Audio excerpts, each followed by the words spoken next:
حضرت حسن بن علی رضی اللہ تعالیٰ عنہ نواسۂ رسول بیمار ہوئے تو آپ کی عیادت کے لیے حضرت ابو موسیٰ رضی اللہ تعالیٰ عنہ تشریف لائے، یعنی ایک دوسرے صحابی عیادت کے لیے ملنے کے لیے آئے۔ سیدنا علی المرتضیٰ رضی اللہ تعالیٰ عنہ نے پوچھا، اے ابو موسیٰ، آپ عیادت کی غرض سے آئے ہیں یا کسی دوسرے کام کے وسیلے سے؟ حضرت ابو موسیٰ رضی اللہ تعالیٰ عنہ کہنے لگے کہ میں تو صرف عیادت کی غرض سے آیا ہوں، بیمار پرسی کی غرض سے آیا ہوں، بیمار سے پوچھنے کے لیے آیا ہوں۔ تو حضرت علی المرتضیٰ رضی اللہ تعالی عنہ فرمانے لگے، اگر آپ بیمار کی عیادت کے لیے آئے ہیں تو پھر تو خوشخبری ہے۔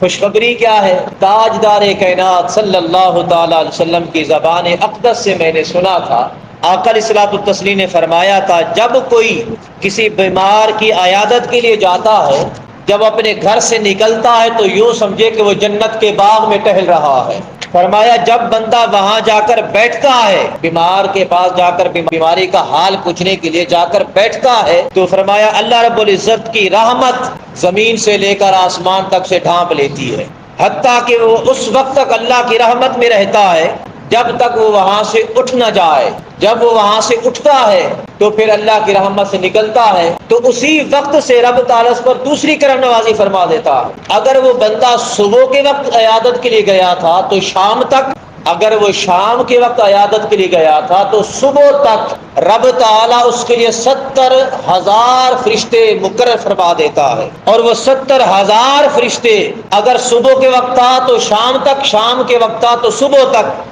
اس کے لیے دعائے مغفرت کرتے رہتے۔ عرض کرتے کہ باری تعالیٰ یہ تیرے بیمار کی عیادت کے لیے آیا تھا،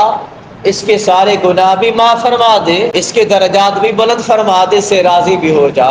اسی طرح ایک دوسرے مقام پہ آقا علیہ الصلوۃ والتسلیم نے فرمایا، آقا نے فرمایا کہ رب تعالیٰ کل قیامت کے دن اپنے بندے سے سوال کرے گا، پوچھے گا، فرمائے گا اے میرے بندے، تجھے پیاس لگی تھی، تو نے پانی کیوں نہیں پلایا تھا؟ حالانکہ وہ رب العالمین، وہ جو سب کو پلانے والا، مولا فرمائے گا اے میرے بندے مجھے بھوک لگی تھی، تو نے مجھے کھلایا کیوں نہیں تھا؟ مولا کریم فرمائے گا میں بیمار ہوا تھا،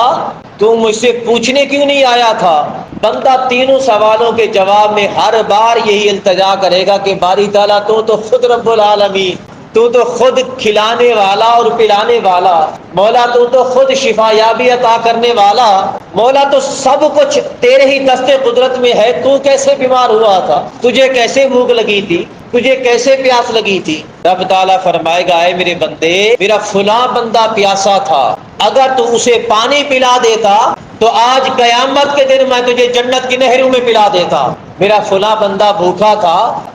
اگر تو اس بھوکے کو کھانا کھلا دیتا تو آج میں تجھے جنت کے نعمتوں سے کھلاتا۔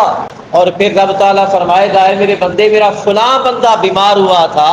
وہ جسے تو جانتا تھا، جو تیرے قریب تھا یا جس کو تو ملنے کے لیے جا سکتا تھا، میرا فلاں بندہ بیمار ہوا تھا، رب تعالیٰ فرمائے گا تو اس کو ملنے نہیں گیا تھا، اس سے پوچھنے نہیں گیا تھا، اگر تو اس سے پوچھنے جاتا تو اس کے قریب تو رب رحمان کو پا لیتا۔ یہ حدیث پاک الفاظ ہے۔ تو معلوم ہوا کہ بیمار کی عیادت بھی کرنی چاہیے، بھوکوں کو کھانا بھی کھلانا چاہیے، پیاسوں کو پانی بھی پلانا چاہیے، تاکہ کل قیامت کے رب تعالیٰ سے اس گلے سے بچ جائیں۔ اور یہ بھی معلوم ہوا کہ رب تعالیٰ کی مخلوق کے ساتھ، خلق خدا کے ساتھ بھلائی کرنے کا اجر تو دیکھیے ذرا، رب تعالیٰ اپنی خلق کے حوالے سے خود اپنی ذات کے بارے میں فرما رہا ہے کہ میں بھوکا تھا، میں پیاسا تھا، میں بیمار تھا۔ اور سو محترم المقام، جب یہ کام کرنے لگو، کسی کو کھانا کھلاؤ یا کسی پیاسے کو پانی پلاؤ یا کسی بیمار کی عیادت کرو، تو اسی حدیث پاک کو مد نظر رکھ کے جانا، میں اللہ کی رحمت میں جا رہا ہوں، میرے گناہ مٹائے جا رہے ہیں، میری بخشش کی جا رہی ہے، 70,000 فرشتے میرے لیے دعائیں مغفرت کر رہے ہیں، اور کل قیامت کے دن جب رب تعالیٰ مجھ سے پوچھے گا تاکہ میں یہ التجا کر سکوں، مولا میں حاضر ہوا تھا، مولا میں آیا تھا، مولا میں حاضر ہوا تھا۔ اسی حوالے سے رب تعالیٰ کی خلق کی خدمت کیا کرے۔